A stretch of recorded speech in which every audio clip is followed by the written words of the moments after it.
नमस्कार। कैसे हो? आशा करता हूँ कि आप लोग सब ठीक होंगे। तो चलिए वीडियो को शुरू करते हैं। आज का एक वीडियो आपके सामने लेके आया हूँ। वीडियो आज का वीडियो ऐसा है कि एक स्विच बोर्ड है और क्या होता है, कभी कभी हम स्विच बंद भी करते हैं तो भी हमारे सॉकेट में सप्लाई आता है, टेस्टर लगता है, लाइन आता है इसके अंदर। तो वो लाइन कैसे आता है, वो करंट कैसे इसके अंदर आता है, स्विच बंद होने के बावजूद भी इसके अंदर सप्लाई कैसे आता है। तो हमसे क्या गलती होती है वायरिंग करने में ताकि हमारे स्विच बंद करने के बाद भी सॉकेट में सप्लाई आता है, और वो प्रॉब्लम कैसा सॉल्व करें हम, इसके बारे में आज के वीडियो हम बनाने वाले। तो चलो वीडियो को शुरू करते। ये स्विच बोर्ड हमने बनाया है, पहले से उसका थोड़ा वायरिंग करके भी रखा है ताकि वीडियो बड़ा ना होना चाहिए। ये एक सिंगल स्विच और एक सॉकेट का बोर्ड है। इसको सॉकेट बोलते हैं, इसको स्विच बोलते हैं, आपको सबको मालूम होगा। तो क्या होता है, कभी कभी हम ये स्विच बंद करते भी तो भी इसके अंदर सप्लाई आता है। तो सप्लाई ठीक है, कोई कारीगर होगा तो समझ सकता है इसके अंदर सप्लाई, लेकिन ज़्यादा करके लोगों को पता चलता नहीं, वो सब मानते हैं कि हमने उसका स्विच बंद कर दिया है तो सप्लाई बंद होगा, लेकिन इसके अंदर सप्लाई आता है। कभी कभी अच्छा कारीगर से किया होगा आपने तो वो सब अच्छा करके देंगे, लेकिन आपने घर पे किया होगा, आपका बोर्ड तो चालू ही, अब उसका स्विच चालू करके आप जो भी मिक्सर, इस्त्री, आप मोटर बीटर कुछ भी उसके ऊपर इस्तेमाल कर सकते हैं, वो चालू तो होगा। उसका बटन भी, उसका स्विच भी बंद करेंगे तो वो बंद होगा, चालू करके चालू होगा, आपका सब काम सही से होंगे। लेकिन प्रॉब्लम क्या है कि आप स्विच बंद करेंगे, आप भरोसे करेंगे हमने स्विच बंद कर दिया, इसके अंदर सप्लाई नहीं है, लेकिन थोड़ा सा भी वायरिंग गलत किया होंगे, वायर उल्टा पुल्टा जोड़े होंगे, तो क्या होता है आप समझ होंगे कि बटन उसका स्विच बंद कर दिया है फिर भी इसके अंदर सप्लाई आता है। आपको कभी कभी समझते रहे, आप हाथ लगाते तो आपको शॉक बैठने का ज़्यादा चांस रहता है। तो उसको सही कैसे करेंगे, आप देखे होंगे आपके घर पे भी, आप टेस्टर स्विच बंद करके देखो, सॉकेट में एक टेस्टर चेक करके देख लो, कभी भी लगेगा नहीं वायरिंग सही से किए होंगे। लेकिन कभी भी क्या है, आप उसका स्विच बंद भी रहेंगे तो भी टेस्टर लगा के देखो, उसके अंदर टेस्टर जलेगा।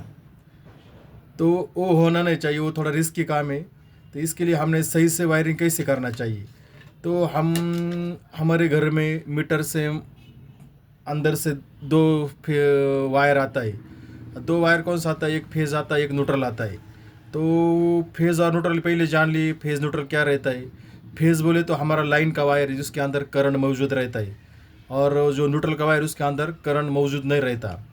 तो हम घर में सब वायरिंग करते, कभी हमें किसी जो बोर्ड की ज़रूरत पड़ती है मोटर लगाने के लिए, कोई बाई चांस हमें बोर्ड छोटा वायर, उसका जो जो भी आपको चीज़ लगाना है उसका वायर छोटा पड़ता होगा, तो आप ऐसा बोर्ड बनाते, और वो कारीगर ने अच्छा वायरिंग किया होगा तो आपको तो कोई प्रॉब्लम नहीं। लेकिन थोड़ा उल्टा पुल्टा काम किया होगा, वही आपको बताया मैंने, स्विच बंद करने के बाद भी सप्लाई आता होंगे, तो आप बेभरोसे पर रहते।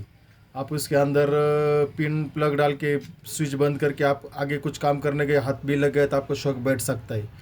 इस चीज़ होना नहीं चाहिए, इसके लिए हम आपको बताते हैं कि उसका वायरिंग कैसे करना चाहिए। आपको पहले बताया न्यूट्रल और फेज़ आपके घर में आता है, तो हमने इसके अंदर भी एक दो वायर लगा, एक लाल कलर का वायर, एक काला वायर है।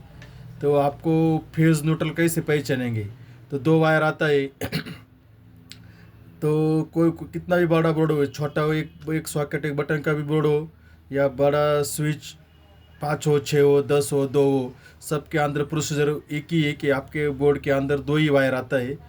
अर्थिंग का तो आपको बाद में बताएंगे, लेकिन जो मेन वायर है दो, तो दो वायर आते हैं, एक फेस का आता है, एक न्यूट्रल का आता है।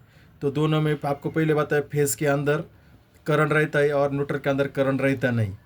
तो फेस का वायर किधर लगाना चाहिए बोर्ड के अंदर, वो भी पहले समझ लीजिएगा। तो बोर्ड का वायर, जो फेस का वायर है जो हमारे बोर्ड के अंदर, कभी भी सॉकेट को सप्लाई देने का नहीं। तो फेस का वायर, जो लाइन का वायर रहता है मेन वायर, वो हमेशा हमें स्विच में देना है, और स्विच के मार्फत से वो सॉकेट में जाना चाहिए। जब हम स्विच बंद करेंगे तो वो सप्लाई स्विच के अंदर ही होना चाहिए, सॉकेट का तो वो कट हो जाता है बंद होने के बाद। जब चालू करेंगे तभी वो सॉकेट तक सप्लाई जाना चाहिए। ये सही मायने में उसका कनेक्शन रहता है। तो थोड़ा भी आपने जो फेस का वायर सॉकेट वगैरह लगा दिया और न्यूट्रल का वायर स्विच को लगा दिया, आपका बोर्ड तो चालू होगा, लेकिन आप भरोसे पे रहेंगे हमारे बट स्विच बंद कर दिया, हम आगे हाथ लगा सकते हैं या कुछ लगा सकते हैं, बाई चांस हाथ लग गए तो शॉक बैठ सकते हैं। आप बोलेंगे यार स्विच बंद है तो शॉक कैसे बैठ गए, तो इसकी वजह से शॉक बैठता है कि हमने वायर गलत कनेक्शन कर दिया है। वायर हमेशा ही ध्यान में रखना है कि हमारा जो घर में जो वायर आता है, जो भी आप बोर्ड बांधने वाले, पहले बोर्ड जो मेन बोर्ड है आपका दीवार पे लगा हुआ, उसके ऊपर आप पहले चेक कर लीजिएगा कि स्विच बंद है, सॉकेट में प्लग, सॉकेट में आपको इधर स्विच बंद है, ऐसा टेस्टर से चेक करेंगे तो टेस्टर जलना नहीं चाहिए। टेस्टर स्विच बंद होने के बाद टेस्टर भी जलता होगा तो आपको एक कारीगर को बोला कि उसको ठीक करवा लीजिएगा। और बटन उसका स्विच बंद है और सॉकेट में सप्लाई नहीं आ रहा है तो इसका मतलब अपना बोर्ड सही से काम कर रहा है। तो आप इधर प्लग लगा के ऐसा ही अलग से बोर्ड लगा सकते हैं। आप जो भी आपको चीज़ लगाने का है उसके लिए आपको वायर कम पड़ता होगा तो ऐसा 1-2 मीटर वायर लगा के ऐसा एक स्विच बोर्ड बना सकते हैं आप। तो इसका वायरिंग ऐसे बताया कि वीडियो का मकसद यही बनाने के लिए कि आपको जो भी बोर्ड बनाने का है, कोई भी कारीगर नए कारीगर सीखते होंगे वो भी ध्यान में रखना चाहिए कि हमें जो बोर्ड बनाते हैं, हमें जो सप्लाई का जो वायर है हमारा फेज़ और न्यूट्रल में से, फेज़ वायर के अंदर करंट रहता है, न्यूट्रल के अंदर करंट रहता नहीं। जो फेज़ वाला वायर वो हमेशा हमें स्विच में लगाने का है। स्विच में लगाने का यही फ़ायदा है कि हम जो बंद करते हैं तो स्विच के अंदर ही सप्लाई रहता है, उसके आगे पॉइंट के सॉकेट को सप्लाई जाता नहीं, तो वो ज़्यादा रिस्क रहता नहीं।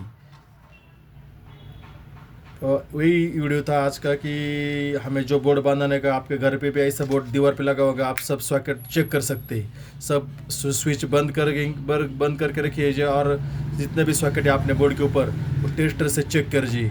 बटन बंद है तो सप्लाई नहीं आना चाहिए, बटन चालू रहेगा उसका तभी सप्लाई उसका आना चाहिए, ये चेक कर लीजिएगा। और ये ऐसा स्विच बंद होने के बाद इसके अंदर सप्लाई क्यों आता है, तो आपको मैंने बताया कि हमारे पास से वायर कनेक्शन उल्टा रहता है। फेस का वायर हम सॉकेट को देते हैं और न्यूट्रल का वायर स्विच को देते हैं। हम ये बोर्ड तो अच्छे से चालू हो जाता है लेकिन थोड़ा रिस्की रहता है, तो हमें हमेशा ध्यान में रखना है कि हमारा फेस का वायर जो स्विच को देने का है, न्यूट्रल का वायर सॉकेट को देने का है, तभी हमारा वो बोर्ड का कनेक्शन अच्छे से हो जाएगा। चैनल पर नए होंगे तो चैनल को सब्सक्राइब ज़रूर कर लीजिएगा और बेल आइकन को क्लिक कीजिए ताकि हमारे सब आने वाले वीडियो सबसे पहले आप तक पहुंच सके।